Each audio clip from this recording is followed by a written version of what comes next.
What is up, everybody? I have no idea if we are actually live right now. We're trying something new. We are. We are. Okay. Well, I got a notification here that's saying a premium account on Twitter is required to create live broadcasts on their platform. So I don't know if we were just live right now on YouTube or what. I don't think we're actually live right now on Twitter. So I don't know. Can you see if we're live on YouTube or? I'm working on that. Okay. But yeah, I don't know. It's good to be back. Yeah, we are. We're live on YouTube. Okay, all right. So that's where people are just gonna have to find it there then, because I'm not gonna pay for Twitter to broadcast live there. So, welcome in to the Twitter, or I'm sorry, the YouTube feed. This is the first podcast we've done in a while since my first podcast since I moved into this house that I'm in right now. So, I got I don't know. We're obviously a little rusty here, but we're trying some new things and trying to have fun with it. So, anyways, welcome in. We're going to do a little baseball review. We're going to kind of go around the horn a little bit. We'll just have a little discussion about, how things are going in the baseball world and, what we can improve on for next year and, what we do different. Obviously, there's still, a decent amount of season left. So let's hope for some good finishes. But we're going to finish the episode here with some basketball review. I'm currently in the first draft champions of the year. And we're cruising along. We are currently in the middle of the fifth round already, so obviously super early for that. But we'll start it off with baseball. And Ryan, I'll let you kind of lead the charge here for baseball. So go ahead and take it away. Well, first of all, that music made me think of like I was at like a San Antonio Spurs and playing point guard for the Spurs, Tony Parker. It was so perfect for a NBA entrance. But yeah, we're gonna kick it over to baseball. I just wanted to add, first things first, I wanted to ask you guys the type of season you are having, how your teams are doing. And it doesn't just have to be NFBC. I mean, we are an NFBC centric pod, but it could just be in general. I know Lucas, for people that don't know, Lucas is a big Dynasty player. We have a separate chat with Graham, the GOAT, and Colin, that people may not know, but he's another very smart guy. And we just talk Dynasty. So we're two very big Dynasty players. But outside of that, NFBC, Fantrax, Yahoo, whatever you guys are playing, and Fish, I know you only do NFBC, but Lucas, you can start. How are you doing so far this year? Yeah, so season so far, it's okay, I guess. I wish for a little bit better, but thinking back to last year, some of my success came a little bit alive towards the end of the year. Guys are looking at football; they're not, paying attention as closely, and you can gain some serious ground. In my dynasty leagues, I'm in 4 right now. Unfortunately, I only have a chance in 1, but then that allows me to do trades in the others and just go for future guys, like prospects or younger players or draft picks. So that's pretty cool. But I still have 1 dynasty where I'm pretty alive and could win it all in that one. And then over on Fantrax, I have 4 draft and holds, and I'm cashing in all of them except for 1, unfortunately. So that's not too bad. But then over on NFBC, it's kind of a mixed bag, Got a few decent teams, a few teams that are mid-pack. So, yeah. So did you do any draft champions on NFBC? Yes, I have several of those. So do you feel that I actually did a little bit of kind of recon on my teams. Yeah, so just looking at my draft champions, almost all my teams have more pitching points than hitting points, which I kind of have been going more towards pitching by design, just because I think you can stream your hitters a little bit easier for the late round veterans like your Andrew McCutcheons of the world and kind of ride with your aces. But I think most guys will say it's just been hard to find that hitting that you actually like to use and is highly productive. There's a lot of nights where I check my teams the next day and it's 1 home run, 190 batting average and 4 RBIs. And that happens all the time this year with the offensive environment. So yeah, it's been a little frustrating there. Yeah, no, I can imagine. But I was actually going to ask you if you felt that playing in your dynasty leagues helps you in the later rounds in draft champions. Hmm.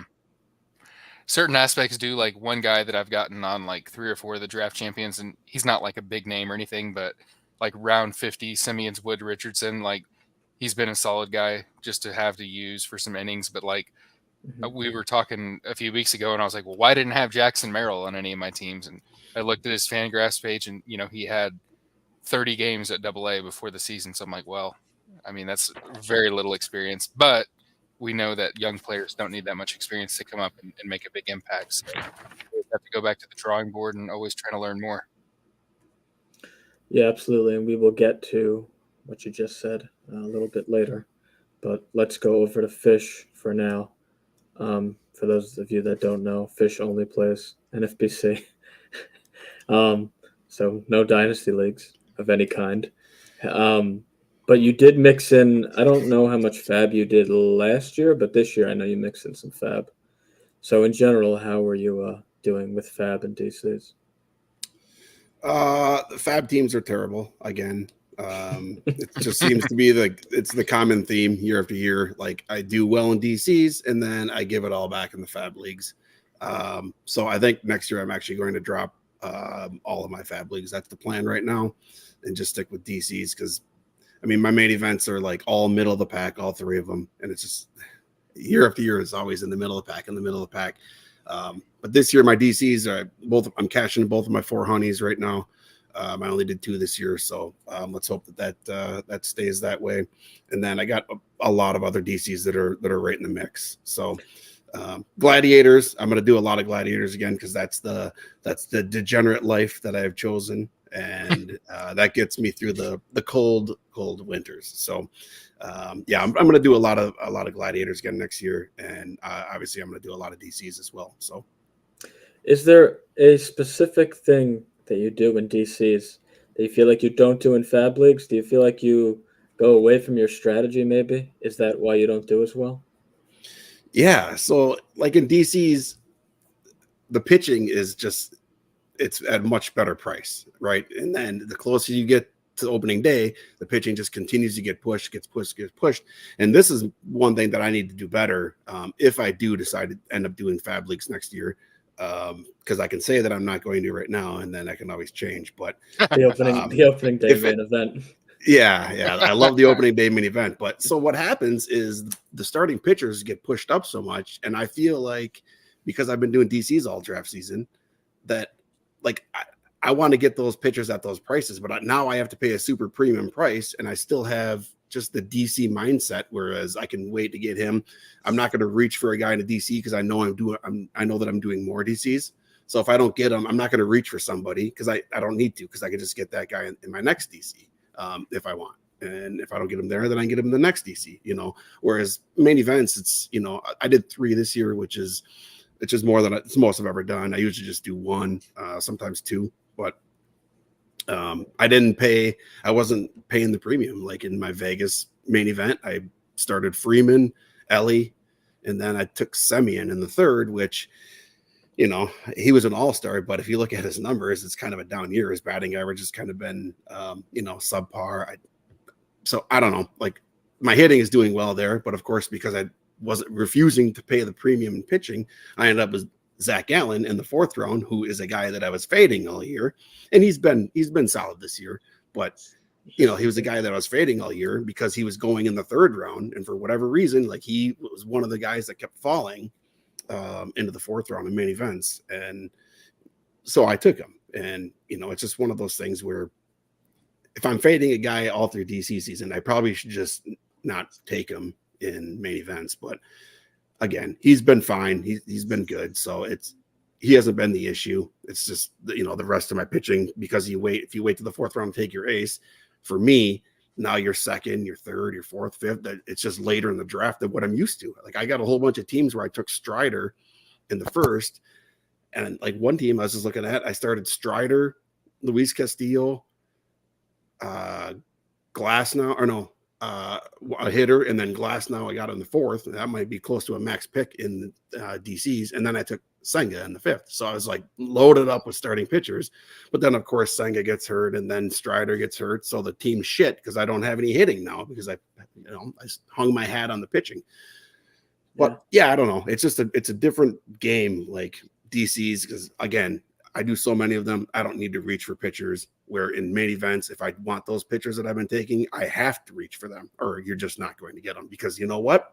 Not only the first tier gets pushed up, the second tier gets pushed up, the third tier gets pushed up, and it's a domino effect. So that's my biggest mistake is just not biting the bullet and getting one of those aces that I like. I want to piggyback on what you said there, John, about what you just said there. So as far as one of my DCs that I have, I just checked. It's actually the number one pitching DC for pitching points, but it's 968 overall because I drafted Julio Rodriguez and Bo Bichette as my first 2 hitters in the first and third round. And I'm not like, if I have a case where it's like a Zach Gallen where he at least plays most of the year and is solid, like you can't really complain about that. But it seems like when you get like a Bo Bichette, that can just destroy a solid roster where you're expecting a lot. And even Julio hasn't been as bad, but it's like you're wondering why this offense sucks because a lot of the players are decent, but it's like when you don't have that guy that tips the scales at the top, it makes it so hard. Yeah, absolutely. Yeah, I mean, and the thing is, what's disappointing, for that outcome is your pitching's doing so well, and you addressed hitting early. You didn't push hitting down.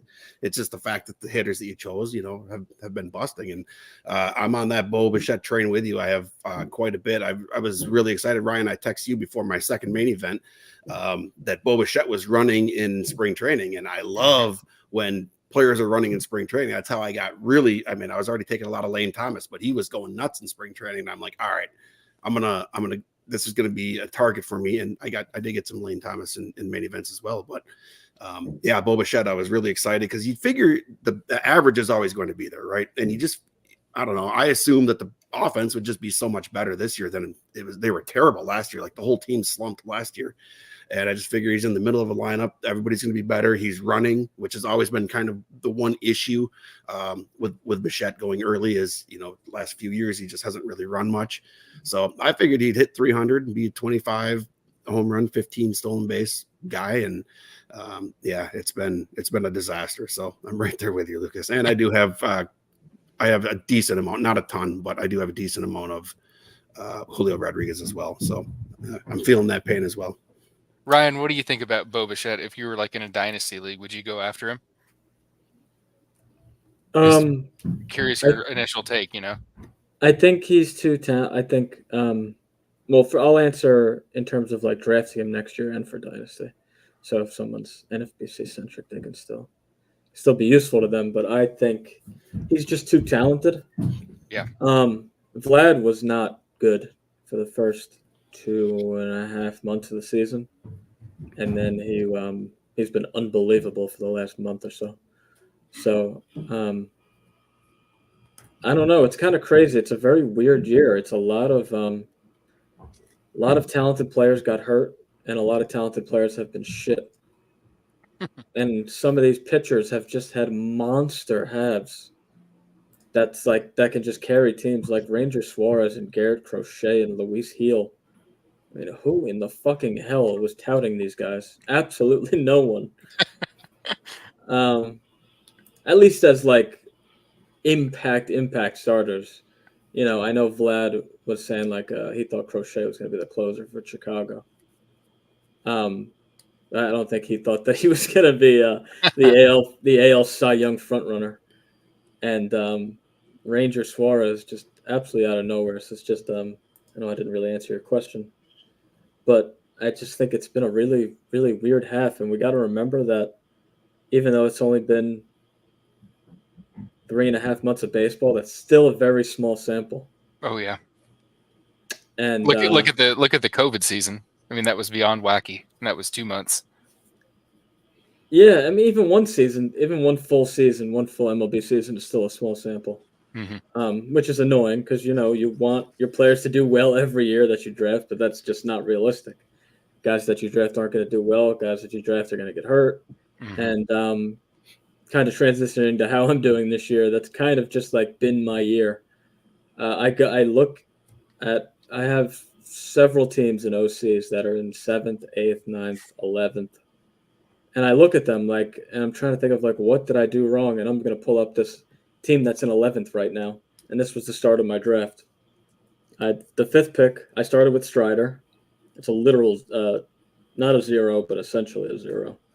Lindor with the 2nd pick, and he's been great now, but for the first 2 months he was fucking horrible. Michael Harris, basically been a zero. Devin Williams, a literal zero. Mike Trout with the 5th round. It was actually, that was a smash pick, and then he got hurt, of course. Yuri Perez in the 7th round, another literal zero. Goldschmidt in the 8th round, which I thought was an incredible value. And he was, like Lindor, awful for 3 months, and then now is starting to hit. Sean Murphy in the 12th round, who was a zero for 2.5 months. Christian Javier in the 14th round. Tommy John. Max Muncy in the 15th round. Trevor Story in the 16th round. It's just like, that's too much to overcome in one team. Mm-hmm. It's just, you're not going to do anything. That's so many zeros for guys that, if they were healthy, would be having like, if my team had 1 injury instead of like 8, I'd go from like 11th to 4th or 5th at the worst. So it's just like, I'm beating myself up over the season I'm having because it's been very bad. But like, I'd say it's 60% injuries, 40% my fault. Which is kind of just more annoying than anything because it's just money down the fucking drain. But I don't know how much I'm going to change going into next year because I don't really know if my plan even worked because I had so many injuries on so many of these teams. Yeah, I mean, as far as strategy wise, I mean, there's not when you have that many injuries, there's just nothing you can do about it, right? And Ryan, we've talked about this. Like, we don't like to talk about injuries, but sometimes there's nothing you can do about that, right? That team right there, there's nothing you can do about that. Yeah, and having guys like CES, Jung, like literally giving like it's not like they had a hamstring injury and missed 4 weeks. They've been out for the whole season. Yeah, like literal zeros. Yeah, it's tough to overcome that many. I mean, think about all the fab you got to spend too, and then you got to decide because there's no IL slots in NFBC that you have to decide: are you going to hold this guy or are you going to drop him? And then when you hold so many guys, you miss out on tons of under the radar pickups. I picked up Ranger Suarez on my only OC I did, but if I had a whole bunch of injuries on that OC, I would never have been able to do that, And obviously, I wasn't expecting him to be this good, but my issue with the OC is the hitting. I also have Michael Harris. I also have Bo Bichette on there, so the hitting is a disaster. I also had Sean Murphy on there, and of course, he missed the first 2 months. I actually have Sean Murphy on all of my teams that are over the $150 price points, all 3 main events, OC, both 4 honeys. So the 4 honeys have survived, but it's been a little bit of a disaster. That's brutal. And if we just took Cal Raleigh instead of Sean Murphy, our teams would be doing 100 times better. Yeah. And I do have Colorado. It's like a 17 home run upgrade. Yeah, Sean Murphy, I'm looking right now. He's been worth -$6, which is the 47th catcher. He's behind like Thomas Nido, James McCann, versus like you said, Cal Raleigh. He's like 3rd or 4th. $21. Yeah, he's 5th. So, yeah. I mean, and to go back to your point, John, as far as like the injuries, everyone can. I don't usually like injuries are one of those things where everyone deals with them. But if you have an extreme amount like Ryan, completely, it's gonna just destroy your chances pretty much. But like guys like Wilson Contreras, he was supposedly going to be out for 8 to 10 weeks. He comes back in like 5 or 6. Well, I dropped him, so that blows. Xander Bogaerts, same thing. Had him on countless teams, and it's just like, now that I've been learning a lot more about NFBC, you're trained to be aggressive on your drops, and then stuff like that happens where some other random team just gets Contreras or Bogaerts for pretty much nothing. $40-$50 in fab. It's just a gut punch. I mean, I try to move past it mentally, but it's one of those tough things you have to deal with. Yeah. And Last thing I'll say, sorry, Ryan, just real quick. Last go thing I'll ahead. say about Go this OC is I started off with Bobby Witt, so he's been obviously fantastic. And then after that, the hitting has just been a disaster. Pete Alonso, he's been okay, but he's killing your batting average. Michael Harris obviously has sucked and been hurt. Bo Bichette sucks. Sean Murphy misses 2 months. Wilson Contreras, Max Muncy. I mean, it's just one disaster after another. Edward Julian, a little bit further down. Eloy's been in and out of the lineup as usual. Jack Sawinski. I mean, so it's not. There's been some bad picks in there as well, and then there's also been some just tough injury luck. So it's and for that OC, it's a combination of both. And Ryan, I kind of had mentioned this to you as well. Like my Vegas main event was littered with guys just missing a month here and there. I had Murphy missed 2 months. Lane Thomas missed a month. Quan missed a month. Muncie's on that team. So it's just been, that team's been riddled with injuries. But my other 2 main events, they have had some injuries, but they're not as bad. They've just been just poorly drafted. Kind of like I mentioned earlier, like I just wasn't willing to spend extra higher draft capital on those starting pitchers, knowing that I got all kinds of them in draft champions. So my focus needs to be main event and draft champions. They got to be completely separated. Like it's a completely different animal, the main event, than it is the draft champions, even though they are 15 teams in the same categories and everything. They're just completely different. And that's been one of my biggest issues. Going back to something that Ryan was talking about earlier, like the fact that a season, and especially for a reliever, as far as like that sample size where just variance is going to happen. I'm looking at your team right now, Fish. Who would have thought that Camilo Doval would have a 1.62 whip?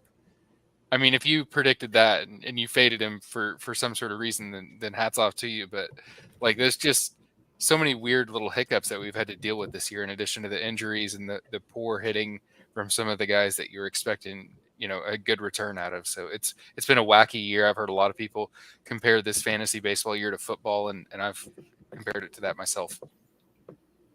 Yeah, and we're used to basketball, where it's just like football, where the injuries, if you have injuries in the first couple rounds, it's pretty tough to overcome that because you can't replicate those stats. But yeah, baseball, it's felt very similar because there's been so many injuries. So if you have a team that has 1 or 2 injuries, you're probably okay. But if you have a team that has 4, 5, 6 injuries, it's tough to overcome that.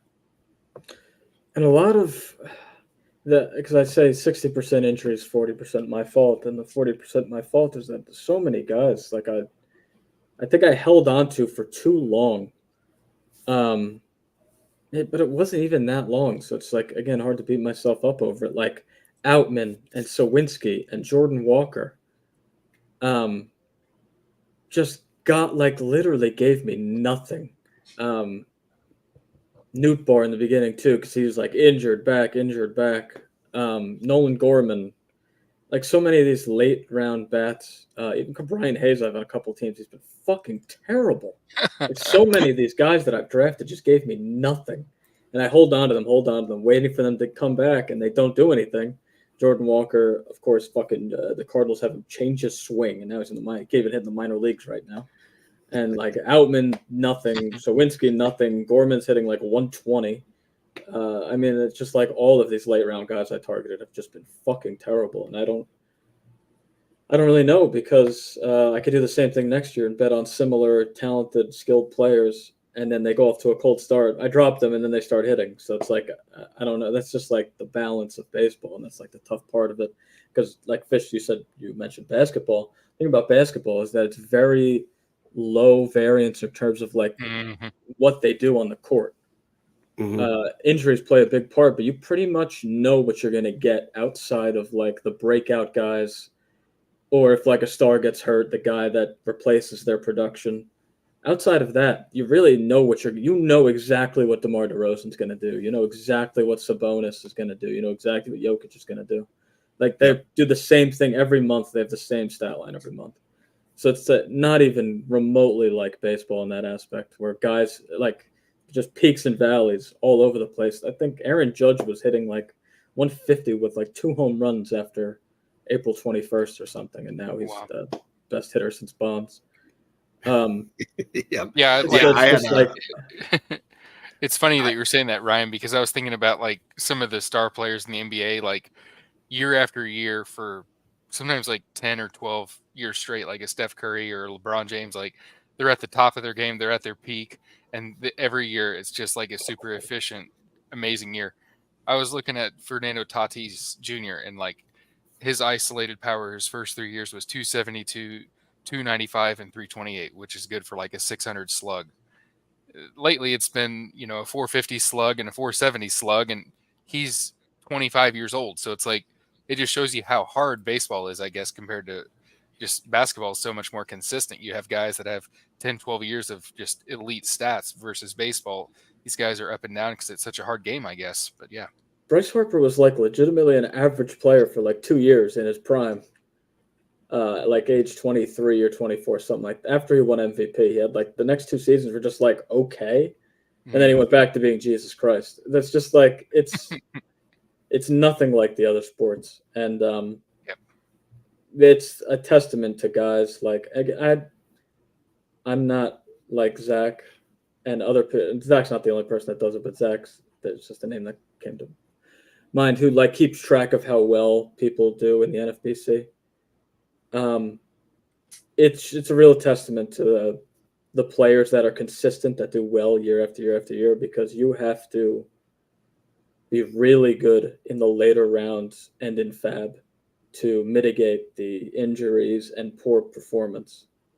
Because there's no way, like guys like Phil, Steve Weimer, and of course other players that are good. I just don't. Again, I don't really follow that, so I can't name guys off the top of my head, but everyone's going to have injuries. Everyone's going to have players that suck for a certain amount of time. But if your team is always deep and, again, you draft in the later rounds and you're really good at Fab, you're going to mitigate that. So they're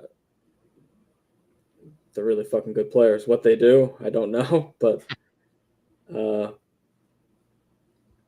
don't know. I guess the last thing while we wrap up baseball is sort of the biggest thing you want to change for next season that you think will improve your overall game. Fish, we can start with you. Oh, it's a good question because it's tough to judge this year with all of these. Just I don't know. It's a crazy year just with the injuries and stuff like that. Like those, maybe how we evaluate players, diversifying less, maybe. Yeah, I mean, it's tough to like I mentioned my Strider team. So like I went super heavy pitching on all my Strider teams. And so if you lose Strider, it shouldn't be that big of a deal. But if you lose another guy, then you're down 2 of your top 4 or 5 round picks. And when I say I go pitching heavy, I go like 4 starting pitchers in the first 5 rounds. So I'm like leaving the 5th round with 1 hitter. So I don't know. It's tough to judge. It's tough to say that I would do something different there because I just don't know. Because obviously, if Strider's there, that team could be awesome. It's going to be more something at the end of the year. I'll look at it. I'll look at all my teams. I'll look at the draft. I don't know. It's kind of a tough thing to. I don't want to say I would change something for sure right now because I don't know. There's been catchers. I did like my catcher strategy, but I had all kinds of Murphy, and Murphy's been terrible. But like you said, if you go with Cal Raleigh instead of him, like then okay. But what was why was I not taking Cal Raleigh? Because he's hit 30 home runs, 2 years in a row or whatever. And, you worry about the batting average, but it's not like Sean Murphy was ever a big batting average guy. So it's like, why was I so into Sean Murphy? For me, probably because of the lineup. You figure Atlanta's going to be like super good offensively. It's a better hitter's park than Seattle, but I don't know. I can't really say that I would change anything right now. It's going to be like an end of the season. I'll kind of look at things and see how things go. I will say this one thing that has been terrible for me, basically year after year, that this year I'm not really having much of an issue with is wins. I don't know why. Maybe it's just luck or something, but my teams are sitting pretty good with wins. So I don't know. I think I'm gonna have to look at that again at the end of the year and see if I'm just getting extra wins for my closers or like what the deal is. But yeah, that's all I really got. I don't have a real good answer for you because I don't really know. Let's see how the season plays out, and then I can do deep dives on all my teams and come up with a different strategy. But I still always like my strategy of pitchers early and stolen bases early. I just love getting my stolen base guys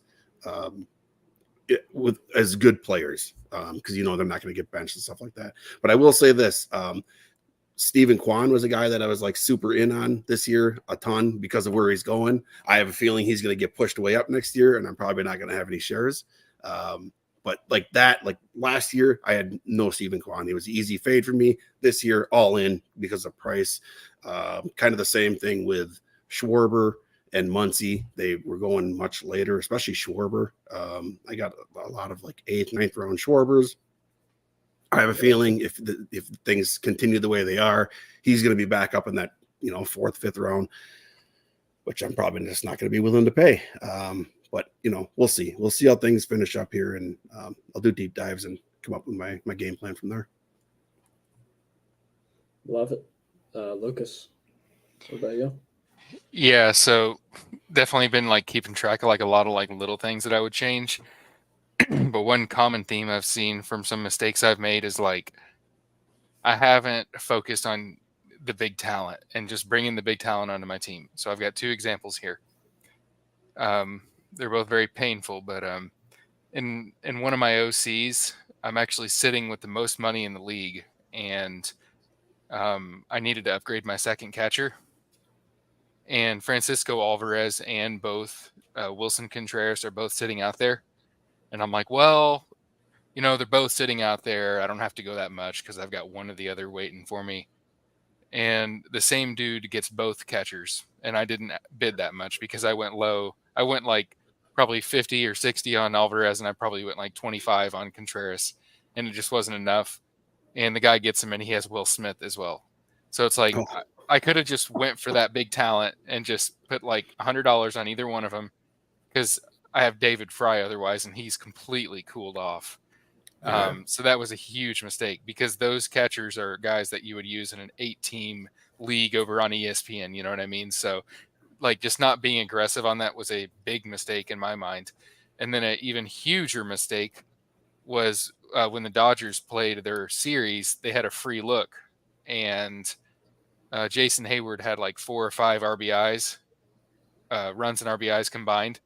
So I'm like, well, let me cut this prospect that I drafted because he hasn't been named to the opening day roster. The next thing you know, I cut Jared Jones off my team because he wasn't announced on the opening day roster. So it's like, I need to just look at these players as talent and just not be so stingy, not worry about saving money or, having, guys that are usable in the first week. Like and yeah, you might have a guy who's a bust of a prospect or like a Drew Thorpe where he's okay, but he's not as loud as Jared Jones. But like, just focus on the talent and don't overmanage.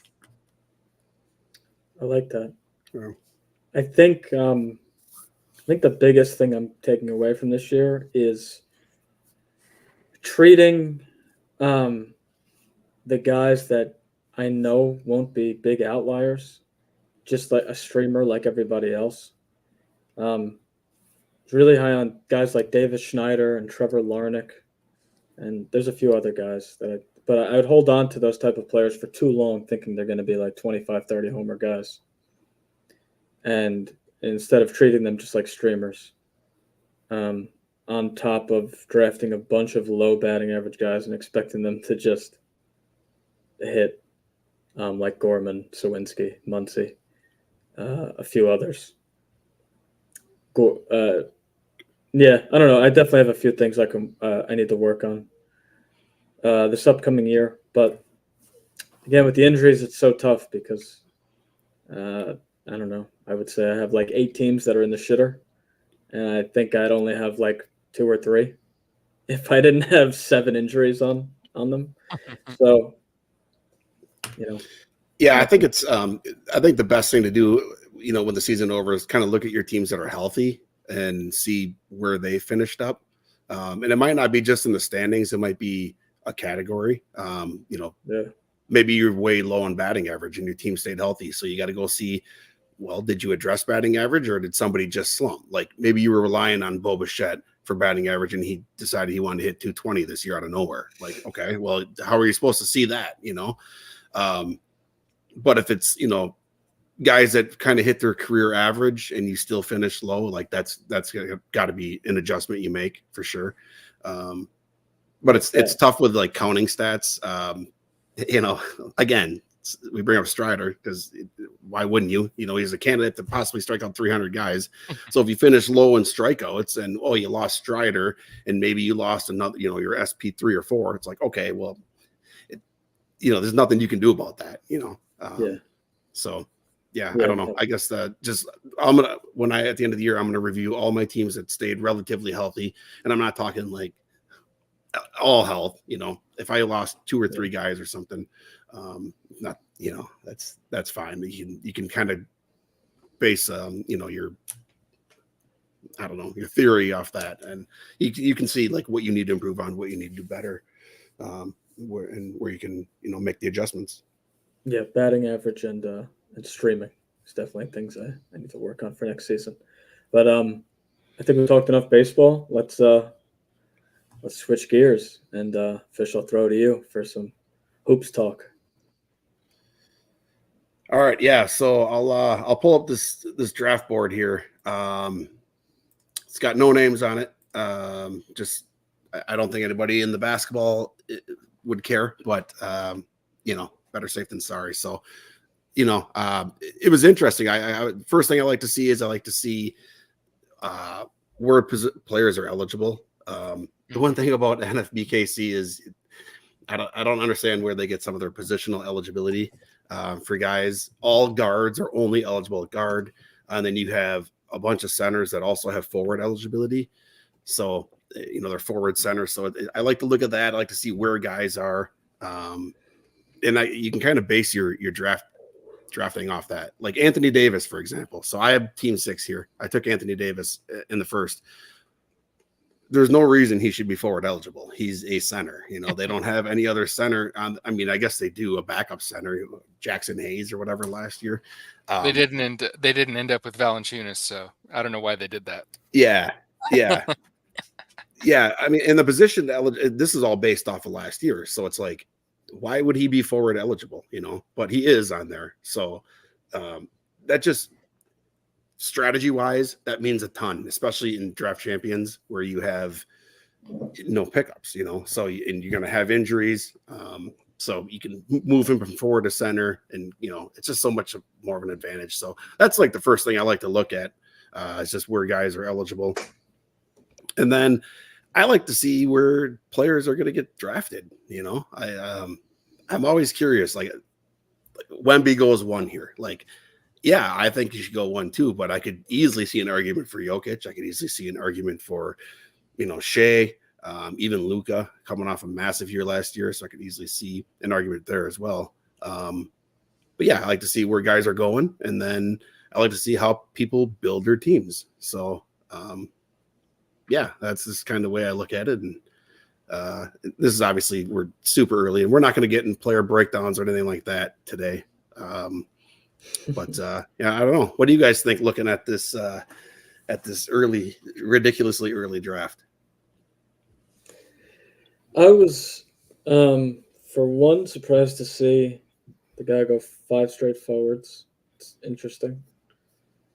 I think guards are too good at the top. And like the next tier of guards are such a massive drop off that it would be hard for me. So I do like the exact opposite. I know that Rocco kind of does the same strategy I do, where I just pound guards at the top, and then rounds like 7 to 12, I just take all forwards and centers. I try to find those forwards that are trying to break out and grab like this year, for example, I'm going to have a ton of Valanciunas and centers that I know are going to go in like, I don't know, 7th to 10th round range, unless someone like, Jaren Jackson falls to me or whatever. So I was surprised to see that. And just one player in particular, Jalen Johnson, who I really liked for this year. I was shocked to see him go in the 4th round. I hope I hope he doesn't go in the 4th round every draft. So otherwise, I'll have 0. But yeah. Other than that, that's really all that stuck out to me. I guess Kyle Kuzma and Tobias Harris going that early was probably surprising. Yeah, I'm Harris just, is a huge surprise because I was thinking like, and you guys have a lot more NFBKC experience than me, although I'm entering in my 3rd year, so I'm catching up a little bit. But like, one of the philosophies I've had like early on, and this goes for all fantasy sports, just because I like to play it safe, is like just draft good players. So like, no offense, but like Tobias Harris is just like, I could just see him hitting a freaking cliff. You know what I mean? I mean, he was a disaster in the playoffs last year. I mean, the fans drove him to the airport after the game pretty much just to get him away. But, and then, you kind of do that. And I was assessing my teams, and I had Franz Wagner last year as like one of those guys who's just not going to burn you. And I looked at him, and he was worth like an okay amount, but it wasn't that great just because his defense doesn't count for anything in fantasy. So it's a tough game, but it's fun. And like, whenever you were up at your team 6 here, John, Yep. and just so the listeners know, but like my mind was like Tatum, but I didn't want to say that because it's not my team, but just for like the pure safety. But then I thought, well, I didn't pay for centers last year. I got burned a few times waiting, and the next thing you know, you're looking and your center is, you're hoping for a rebound from a Robert Williams, and you're freaked out because of that. So it's like, that's why you go for an AD at 6. So I like that. Yeah, I just like to me, like, centers, like you mentioned, can turn into a disaster if you don't address them somewhat early, especially centers with blocks. Yes. And obviously Anthony Davis does everything pretty well, and it's just a matter of health with him. That's really it. So in a draft champions, I'm always willing to roll the dice on somebody like Anthony Davis because I'm going to be, like I said, in the baseball portion, like I'm going to be doing multiple of these, so I want to have at least one share of Anthony Davis. So now if I have the number 6 pick, next draft, and it's the exact same scenario, I might go elsewhere with it. But hopefully not, because I really don't like drafting in the middle here. I think there's a pretty clear top 4 for me between Victor, Jokic, Luka, and SGA. Embiid did sneak into 4th here. I was actually really worried that SGA was going to go 4th, Davis was going to go 5th, and I was going to be, in the position where I need to decide if I'm going to take Embiid or not. And honestly, I probably would have, just because his per game numbers are so enticing. But you got to think that they can give him more rest now that you guys help, like, just sit him out like once a week. I mean, they're not going to do it that much, but like, just sit the dude out more often, because whatever system you're doing isn't working right now. So we need to give him even less playing time. He needs a system that involves new knees. Yeah, it's kind of my concern with Giannis as we kind of move along here, as he's every year after year he's always getting like cleanups, surgeries, and stuff like that. And we need a Dr. Dave in basketball. Yes, he would have a fucking field day. We definitely need a Dr. Dave for basketball. But yeah, I mean, going back to Anthony Davis, like, it's just his per game numbers are awesome. He stayed healthy last year. He's just one of those players where you just hope you get north of 60 games. And I think he can return that value. But what I was actually really shocked with this draft is, again, this is the first draft of the year, so I don't know where anybody's going to go. And then I'm sitting in the middle of the second round. I'm on the clock, and I'm deciding between Damian Lillard, Steph Curry, who I thought were both would be gone by then. And then there was a bunch of other guards, including the guy I took in round 3, who I was considering in round 2. So I was ecstatic to get De'Aaron Fox, who just coming off just an absolutely massive year last year. But there's just so many guards there. So I was, John Morant, I think he's got an argument there. James Harden now with Paul George out of town, like, he's got an argument there. I think Jalen Brunson was awesome last year. He's got an argument to go there. Even LaMelo Ball, which I'm glad I had other options, because LaMelo Ball just screws me year after year with his bum ankle. He sprains his ankle last year and misses 3 months. Like, what the fuck? You sprained your ankle. Why aren't you back in a week? We need a new training staff down there in Charlotte. What a disaster with Mark Williams. He killed one of Yeah. my teams. Yeah. Both of our Same. teams. Yeah. Yep.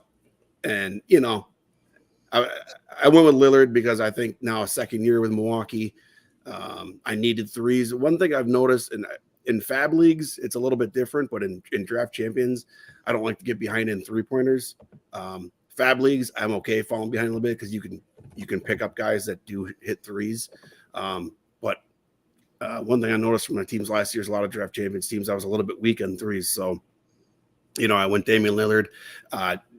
De'Aaron Fox is now, I was talking to you guys earlier today about this, but he's actually a good 3-point source now, which is insane because he used to just be a terrible shooter. But I think he shot 36% last year from 3, and you know he's hitting those at a clip, and he's taking a lot of attempts. And I don't think that changes much with DeRozan there. You know, maybe he gets one less attempt a game or something like that. But I'm still going to rely on him as a solid source of threes. And then I took Desmond Bane, which I'm not like all in on Desmond Bane or anything, but again, to my point where I'm trying to load up on some threes. I think this is the first time I've ever drafted Desmond Bane. I'm actually expecting Memphis to have a much better year this year now that they have players healthy.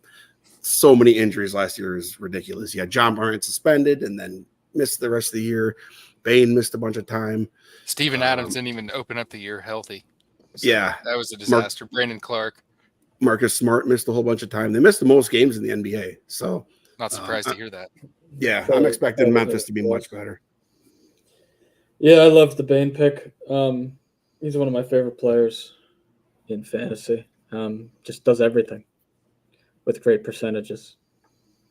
I think one of the biggest things to do in the draft early on, if you're going to draft guards, is drafting a guard that's going to give you defensive stats and good percentages is just so rare.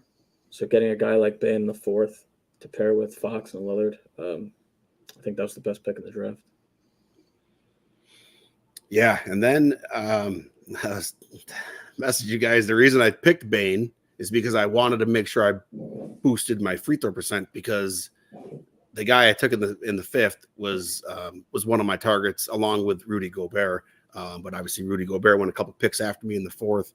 But Claxton, I just love the amount of rebounds. I need another shot blocker to go with Davis.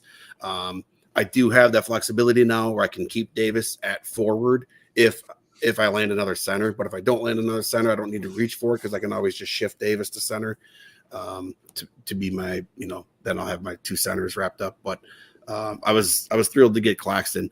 I actually considered Miles Turner as well, but I just felt like I needed some more rebounds there. Miles Turner obviously blocks a lot of shots, but his rebounds are just always kind of subpar, whereas Claxton's going to give you a lot of rebounds. Now, Turner's going to hit a lot more threes than Claxton, obviously, and shoot a better percent for the free throw line. But I felt like I addressed the threes really well in rounds 2 through 4, so I was able to take Claxton there. But I don't know. We'll see how things go. But going back to what you were saying about surprise seeing Tobias Harris there in the 5th, I actually am too. I'm surprised to see him go before Franz Wagner. Like, why? Like Franz Wagner is like a souped up version of Tobias Harris, and Franz Wagner is in his prime. I was really surprised to see him go before Franz Wagner. Yeah, that's not something I would recommend. But after looking at Tobias Harris's numbers, they're actually better than I thought. And now he's on a dog shit Piston team, so I can get behind the pick, but not in the 5th round. Another one that really surprised me is Cade Cunningham because he was fucking unbelievable last year. He just he got hurt for a little bit. I'm not looking at his stat page, but I know I had him on one of the 2 teams I did last year, and he was very, very good. Seeing him go in the 4th round is very surprising because I think he was a 2nd or 3rd round pick 2 years ago when he wasn't as good as he was now. Last year he was 23 points a game, 4.5 rebounds, 7.5 assists, 1 steal, and 0.4 blocks. And percentage-wise, he was 45% field goals and 87 free throws. And he's 22 years old. Yeah. No, that's great, Sure. especially when you have Wemby or Jokic. That's a great pick. I like Laurie Markkinen too in the fourth. I thought those two picks right there in the start of the fourth were absolutely fantastic. I was actually hoping to get Laurie in my pick in this fourth, but I love both those picks. Yeah, I mean, if you look, like if you take Laurie Markkinen over Paolo Banchero, and you can start Wemby, Ja, Markkinen, and Cade, that's ridiculous. I think that'd probably be the best start possible. It's ridiculous. John, yeah, I mean, as far as the go ahead, John. No, you go ahead. So if people are just tuning in but haven't messed with the NFBKC, there's a third round reversal. So if you have Wembanyama, it'll come back to you and you'll get a chance for Ja Morant at the second round. And then you won't pick again until the last pick in the third round. So with that being said, every year evolves a lot different. Where do you think is an ideal KDS if you can't get one of the super elites such as Wemby, Jokic, Doncic, or SGA? Where do you think like that KDS mapping? Where you looking here? I like 1 through 4. Obviously, like I said, I think those are the pretty clear top 4. And then after that, I'm probably going 12, 11, and then backwards all the way to 5. I'm not really interested in pick 5 or 6. I'm assuming SGA is going to go in the top 4. I'm not really thrilled about 5, 6, or 7. Embiid, AD. Obviously, I love both those guys on a per game basis, but you're taking on such a big injury risk with them. And then I don't think there's really that big of a difference if you're looking between 7, 8, 9, 10, 11, and 12 here. I mean, I don't know. I like all those guys. I like everybody that's going in the second round, basically. And I love the first half of the third round. So if I can start at that too. Yeah, if I can go pick 12 and I can land a pick at the 12th and 13th pick, and then I get the first pick in the third round. Like that's the road I would go. I would love that. And like in this draft, for example, I can't take Giannis in an 8-cat roto. It's just I just hate. I mean, you guys know me. I love my percentages. I'm always worried about my percentages, and you're basically punting percentages. You're punting your free throw percent when you take him. So anyone that hears that and they think, oh, well, I can make it work, good luck. Because I thought the same thing a few years ago whenever I picked Doncic, and my free throw percentages never were able to get fixed. So John is absolutely true. If you take one of these main superstar players that draws 10, 12 free throws a game and they're shooting 75%, that's horrible. That doesn't sound that bad, but it's bad because most teams shoot 80% in these contests from free throws. Yeah, it's the volume. It's the volume. Yes. You can't make that volume up. It's like as if Nolan Gorman had 4 times as many at-bats as anyone on your team. You're not going to win batting average. It's not possible. Very true. Same thing with Giannis. I love when people draft Giannis. I love when people draft Steph Curry, Anthony Davis, Kevin Durant, Joel Embiid. No offense, Fish. I just I fade those guys every year because I have no Kawhi Leonard now too. I have no belief in them staying healthy. So, Kawhi Leonard's going to be an easy fade for me this year. I don't like Chet Holmgren in the second round at all. I was going to ask you, is he center eligible? Yes, I believe he's forward center eligible. I know he was good last year. I know what he can be. The blocks are nice. The rebounds are nice. He chips in threes. Scoring should be nice.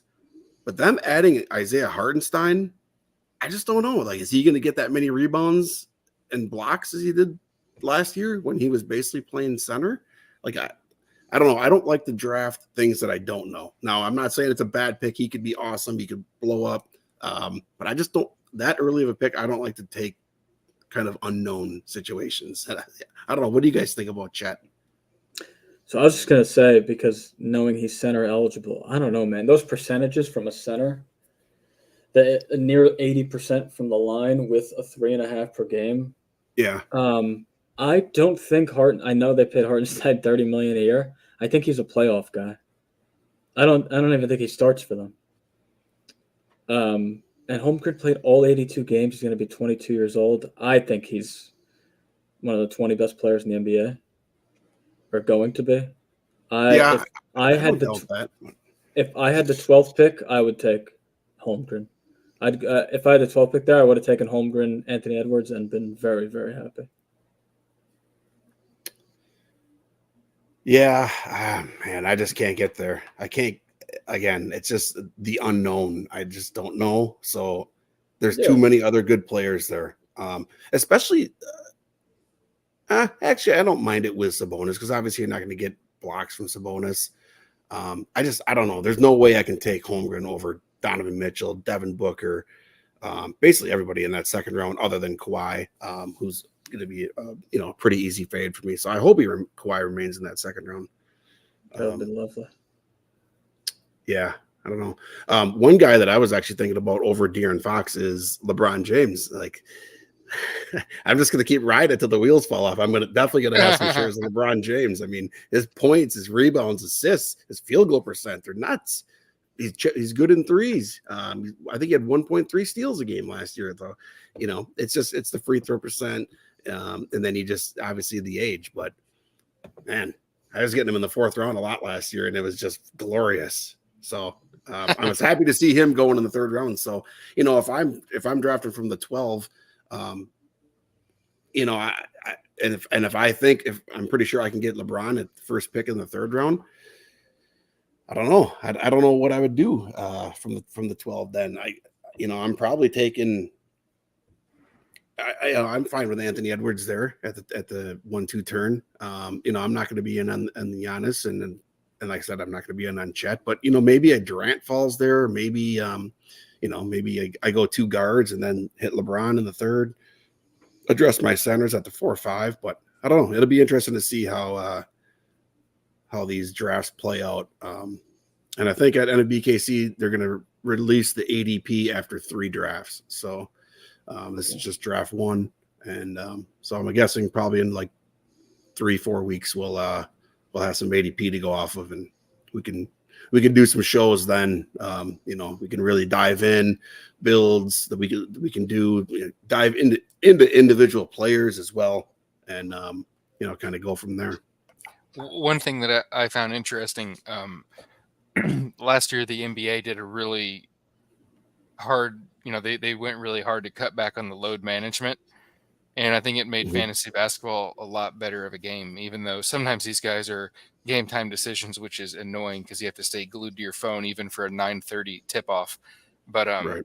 So like guys like Anthony Davis, 76 games, Kevin Durant, 75 games, LeBron James, 71 games. I mean, you didn't see that, from 2017 until just this year, whenever the NBA cracked down on that load management. So I just thought that was interesting for just like the fact that you're going to get your money's worth on these guys, and it's not just like Russian roulette, whether, Kawhi Leonard's going to suit up. He played a lot of games himself too. He played 68 games, which obviously that's crazy for him. Yep, absolutely. But I mean, you saw it at the end. His injury happened. It just happened at the end of the season. What if that happens in the beginning of the season? Good point. But yeah, no, you're absolutely nailed right on the head there. Absolutely. The rule change has definitely had quite the impact on that. You have to actually be hurt in order to sit out. So, or like Halliburton, who came back even though he was hurt. So that was kind of, I don't know. It was tough for all parties for the Pacers, my Pacers, but yeah.